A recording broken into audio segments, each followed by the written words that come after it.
Well, it's Tech for Hire. I believe he's going to bore us again with his bullshit. Warning.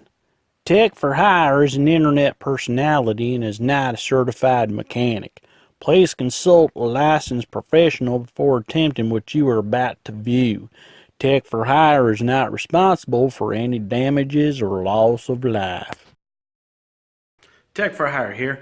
I installed I'm blanking on the name of it right now. Coilovers. I installed the coilovers on my car here. And you can see right here, that gap is really, really small. Now, if you look over at this one, here is actually a little bit higher. So from the factory, this car actually had kind of a rake like this. The back was a little bit higher. Well, after I adjusted the coilovers, the back end is actually lower than the front end. So I can do one of two things. I can lower the front to make it equal to the back, which I think would look pretty good. But then you have issues with ground clearance. You have issues with, if you have a bunch of people in your car and you hit a bump, it's gonna start to bottom out. I don't want to do that at all. So what I'm going to do is I'm actually going to raise the back end on this. And anybody who's looking at coilovers, wants coilovers, is like, well, how do you adjust them? Well, there's really no easy way to adjust your coilovers. Now, I know what some of you are thinking. You're like, hey man, I can see that nut right there. See if I'm backwards. I can see that nut right there. I could tighten that up. You can do it without taking off the wheel.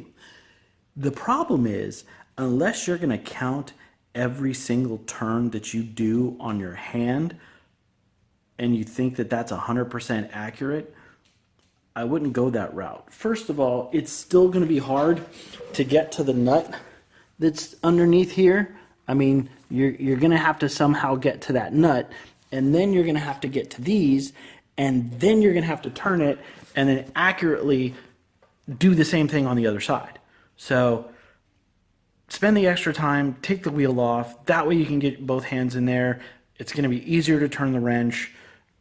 Don't mess yourself up, especially if you're going to reduce the gap in between here. Because if you do that, excuse me,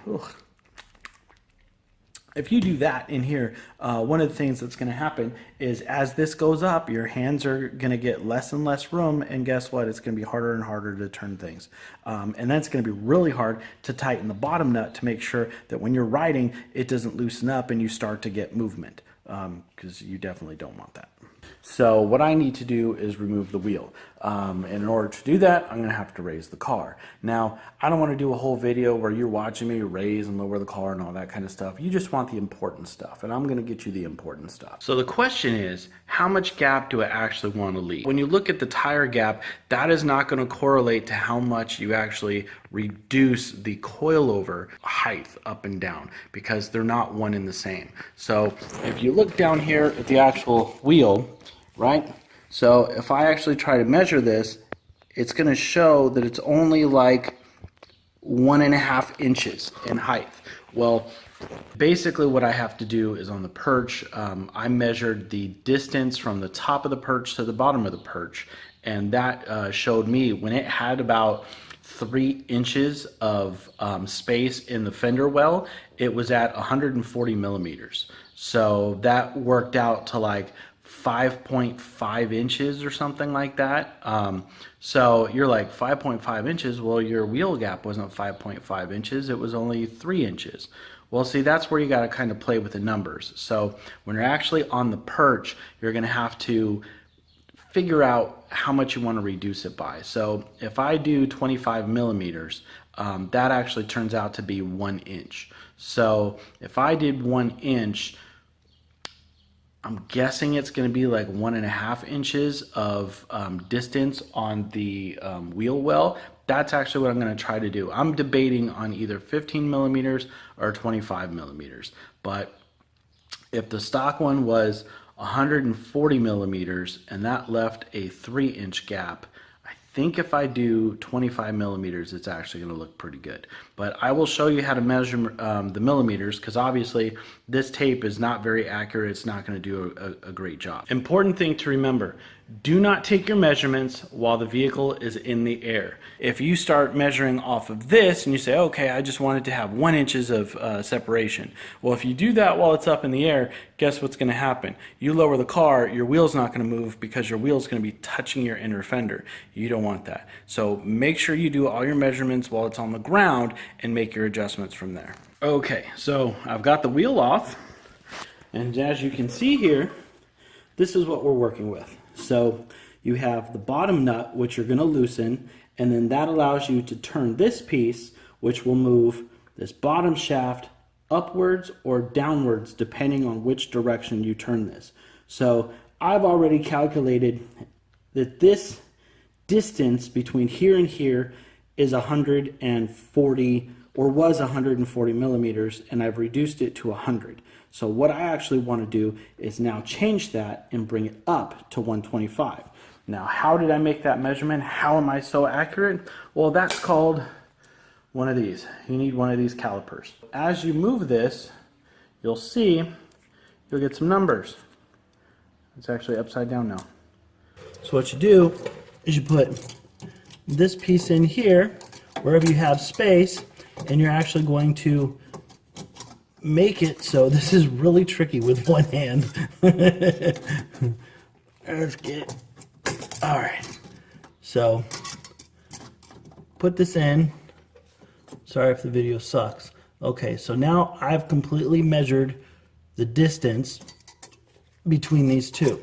So what does that actually come out to? 100 millimeters. So what I want to do is add 25 millimeters to that, which should equal an inch. Now, originally it was 140, which gave me 30 or 3 inches.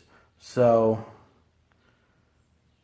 like I said, my math sucks. So I'm assuming that that's going to be right on the money, because I want about 1.5 inches of clearance between the wheel well and the tire, if not maybe 2 inches. So I'm thinking that this is going to do it just fine, because after the car settles and there's weight on the wheel, we'll know exactly what we need to do. So what tools do you actually need? Well, you need what's called spanner wrenches. Now, there are 2 different sizes of the spanner wrenches, okay? The small one and the large one. Now, if you look back on this, the bottom nut, as I kill the light, the bottom nut is going to use the smaller one.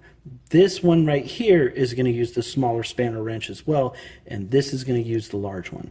So basically what we're going to do is I'm going to loosen this nut. That allows this to move freely up and down, and then I'll actually have to crank on this top nut to bring the shaft up and down. That sounds dirty, but it's really not. Unfortunately, I'm not going to be able to do this with, I might be able to do it with one hand, but we'll see. Okay, so I'm going to loosen up this one.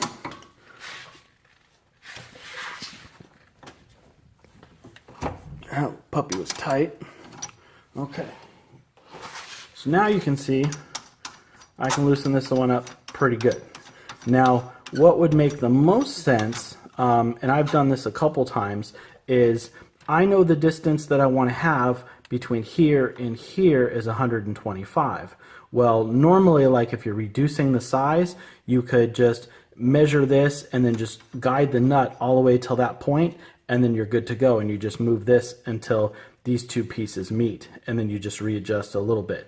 Well, since I'm trying to make this bigger, I can't really do that. So I'm going to have to keep wrenching on this until this comes up in size. Now, technically, I could just move this down and then lift this whole unit until this piece moves up 25. But, you know, you kind of have to play with it and figure out what works for you. So I'll go ahead and loosen this up.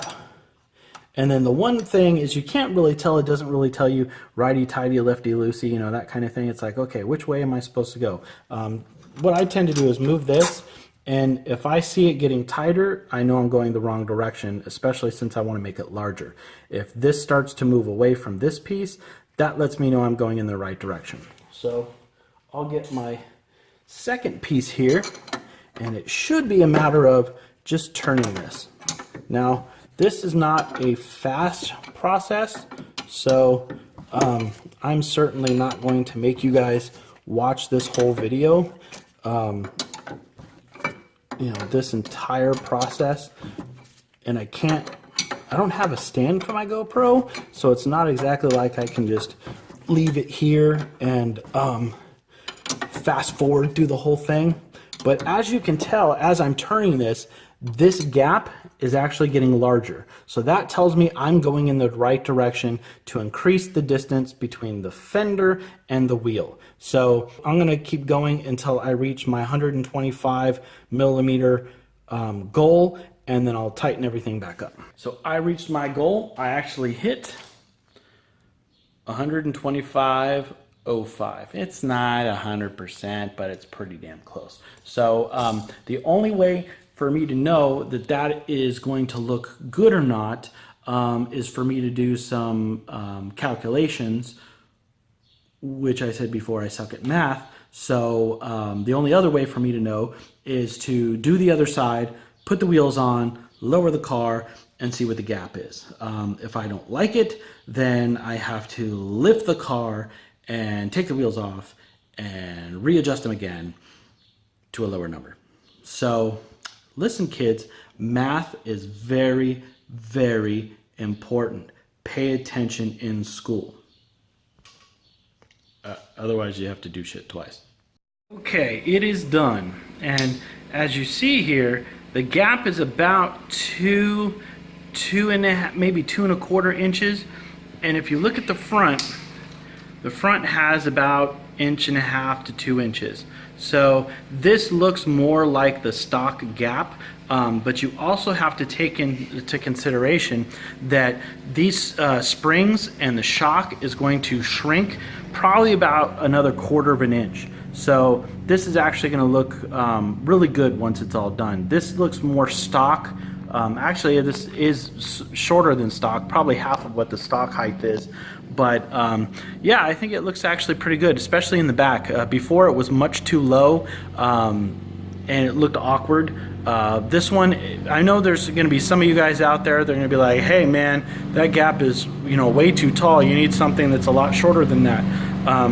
But when you think about it, once you start driving and it shrinks down a little bit, it's going to be perfectly fine. And me personally, I don't enjoy feeling every rock and every pothole that you hit on the road.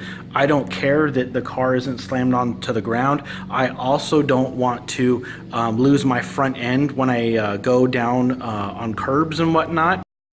So by leaving a decent gap up front, I don't have to worry about nailing those curbs and stuff like that. So maybe down along the road, I might lower the front just a little bit more, maybe 1/2 inch.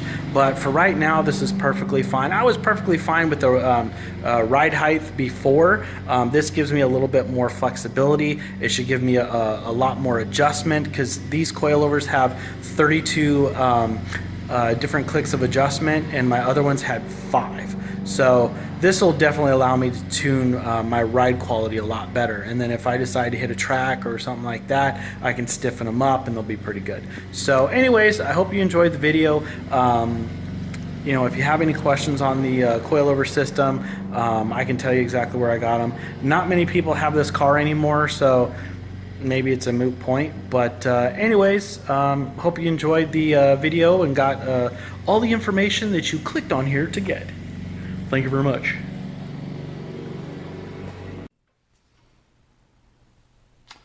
I hope you liked my video. If you want to see more, feel free to click down below. Don't forget to subscribe, or you can hit me at Twitter @Tech4Hire online.